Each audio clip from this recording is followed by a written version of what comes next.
So that's a massive 10 smiley faces. Well done, Aya. That's brilliant. 1, 2, 3, 4, 5 stars already. I think we might get a record of 10 today. With today's strong focus on inclusion and bearing in mind the huge difference in teacher-to-pupil ratio, can special school strategies for teaching pupils with emotional and behavioural difficulties be transferred to mainstream schools? Penny Nice, the Senko for mainstream primary St Leonard's near Hastings, has come to special school Gibbs Green in West London to find out. Her day begins with an observation of the pupil referral unit class, taught by Joe Porter. Ashley shows our target. Can you read through your targets, please? Except not to always to being first or second. And I remember on Monday when you were here, 3 or 4 times you said, OK, Joe, I'm going to go third in the line, I'm going to go fourth in line, didn't you? How was it when you went back to mainstream? It was alright, because I sometimes got in front, got there first, and sometimes never, and I didn't get angry or anything. You didn't get angry? Well done, so you were controlling your emotions as well. Excellent. It was Wednesday yesterday. What would you say for the morning? What face would you give yourself? I'm asking you to decide. Using targets is an integral part of the way we work here at Gibbs Green. We'll have targets which the child will be given. We will refer to that target at the end of each session and review it and discuss what we need to do if we've not met it. The children respond really well to this, and it's very visual. Where do you think this is set? We're doing about setting. Okay, I really like some of the things he was doing there at the beginning of the lesson. He was going over yesterday and how yesterday had been for the children and getting them to reflect upon that. So smiley face for the morning, Josiah. Obviously the children were then giving themselves smiley faces and having to evaluate. And I think from what he was saying that they come quite a long way in their process of not just saying I did really well yesterday, but they were actually be a bit more honest in their reflections. And then he was just in that process, he was reminding them of their targets and just reinforcing it, and it was great. Nearly achieved target. Okay, good boy, that's very honest. So you're saying nearly achieved the target, so not quite a smile, but not unhappy. Well, obviously, a class teacher in a mainstream school would not be able to go through each child's individual targets in that same way, but it could be that certain children within the class could have, with perhaps a teaching assistant or even with the teacher maybe before the lesson starts, just a quick reflection on how they did yesterday and to reinforce and remind them of their targets for that day. At Gibbs Green Primary Learning Achievement Centre, or PLAC, Penny observes a class learning massage skills. Expert Isabella Natali leads the session and demonstrates on learning mentor Richard Boff. Making space for lots of things to come into the head. Is the pressure okay, Richard? Yeah. And we finish with a nice little squeeze on the shoulders. Lovely. It's a very new kind of idea. So as a teacher, I was kind of, what is the value of this? But it's amazing for these kids because they really learn to bond in a really positive way, and the care and concern that they show for each other in that time every week has made that time of the week my favourite time, and it really teaches them to respect each other's bodies as well. If you think it's too hard, you could ask Ayub to do it much softer. That's okay? That's too hard. So speak assertively. So ask him really assertively, can you do that softer, please? I know that Abe will listen, because Abe wants to give you a really nice massage. That's beautiful and assertive. A lot of students are really tactile and they want to touch and they want that affection, but boys in particular don't know how to do it appropriately. They were being very gentle and very respective, weren't they, of each other's feelings, and you were using lots of sort of good words like ask positively, ask assertively. For us in a mainstream school, I can really see the benefits. I could use it in my nurture groups on a sort of smaller group level where I could see that working quite well. And maybe class teachers might be interested in incorporating it into their sort of daily routine, as a sort of session where they might want to calm children down a bit after a lively lunchtime or playtime. I'm really, really impressed, boys, with that massage. And I'm thinking in my head of the smiley faces. Before we do that, we need to set the classroom up. And I'm looking for our learning target this week, which is who can work cooperatively. In a relaxed state, the PLAT class moves on to a literacy lesson. What is that? That's a hand. So her and. Kyle, what have you got to do on this sheet? Well, what you got to do is you got to guess what it is and then circle the word that it is. And what's that word you're writing now? Just play. Right, the key thing that I really noticed there was that the children were confident, they were straight away on their task, they knew what they had to do and they were able to do it.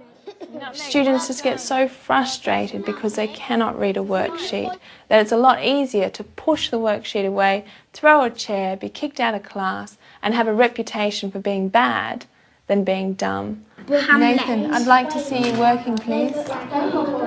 So what do you do when you've done your work? Yeah. I think, you know, it's really for teachers to feel quite happy, mainstream teachers to feel happy, that the work they give children like that may be, you know, very attainable for them. It may be slightly below their level, but you've got to then build on that success, really, in being able to do something they can do straight away. You're gradually feeding in, perhaps, bits of work that then become slightly more difficult. Penny, this is our major reward system we have across the whole school.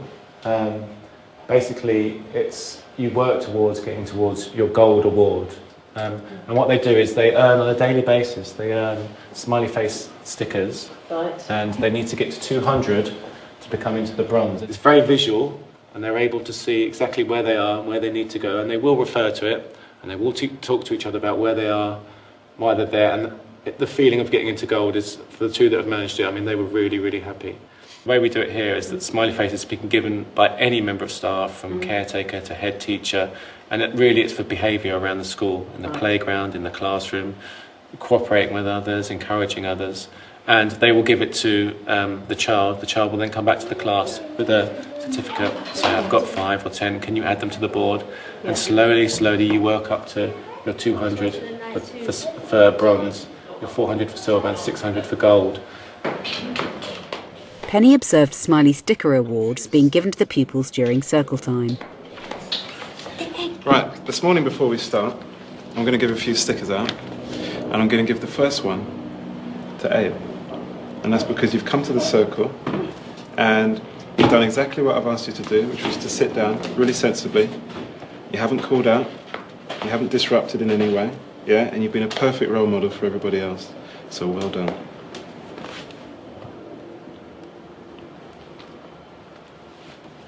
Richard, I want to say that I'm really impressed with how Rio and Nathan both followed an instruction and they're now sitting in the right place. And I saw Nathan was a little bit upset before, but he's turned himself around and he's ready to have a really good circle time.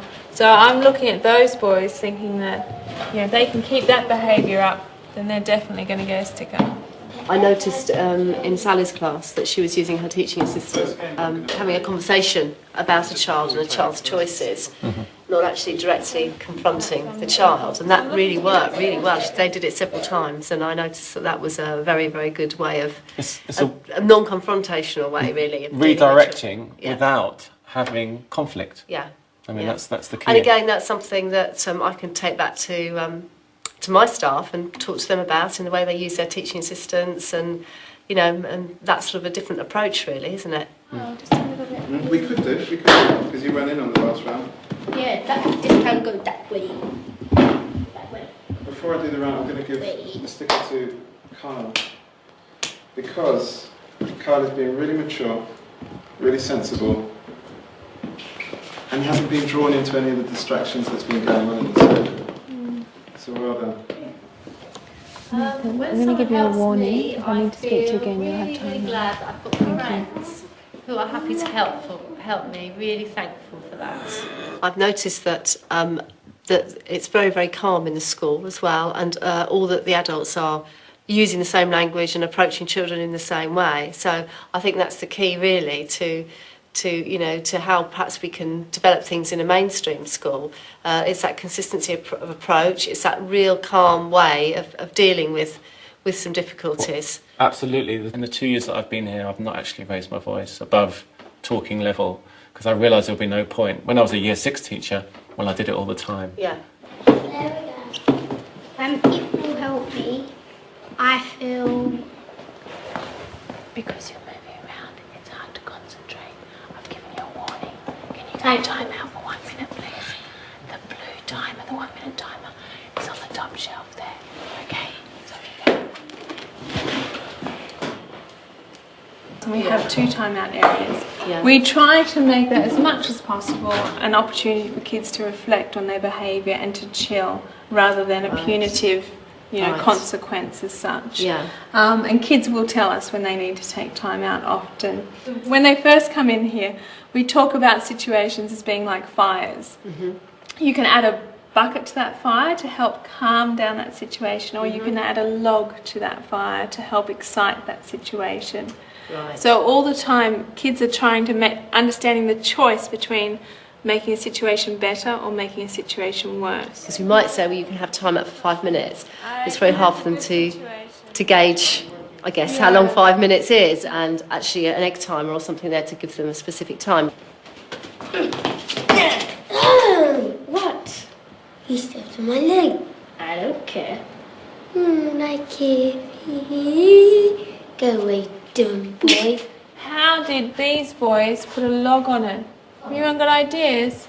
Abe says you stepped on my foot, and Nathan said I don't care, and that's putting a log on it.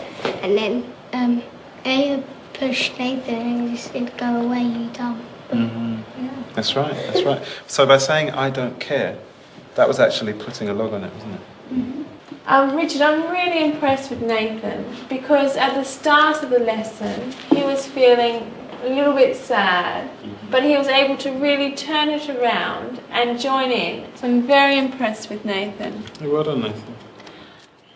We have a huge focus on reflection here at the school, both after incidences, at the end of the day, and then also at the end of the week. So Let's Reflect is a solution-based approach that we have to get students to rate their week out of 10, say things that they've done well, things that they might need to improve on, and to set targets for the next week. Close your eyes and think back to the beginning of the day. I want you to reflect on your day and feel how well you've done. I'm going to give out your sheets, give yourself a score, think about it and do it honestly. Here you go. Are you going to give yourself, Josiah? I think I'm number 7. Oh. For you? Yeah. Yeah, I think that's quite honest. That is. I would have gone a bit higher. I'm really pleased with the way that he's done his 30 seconds. When you ask him something, he does it. 30 seconds, he does it now. If he's confident. We have a very great team here, and after school we always have a review of the day, which I found vital as a way of talking about what's happening and actually leaving what can be quite an emotional time behind and moving on. It was very interesting just to sit back and listen in their staff meeting at the end of the day.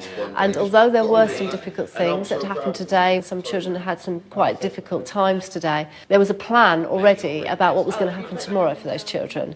So everybody knew exactly what was going to happen the next day for that child. I found today's experience very useful for my own personal practice, exciting because I could see children's behaviour being turned around even just in one day, and I could see children's confidence being raised, and that was very, very, very important.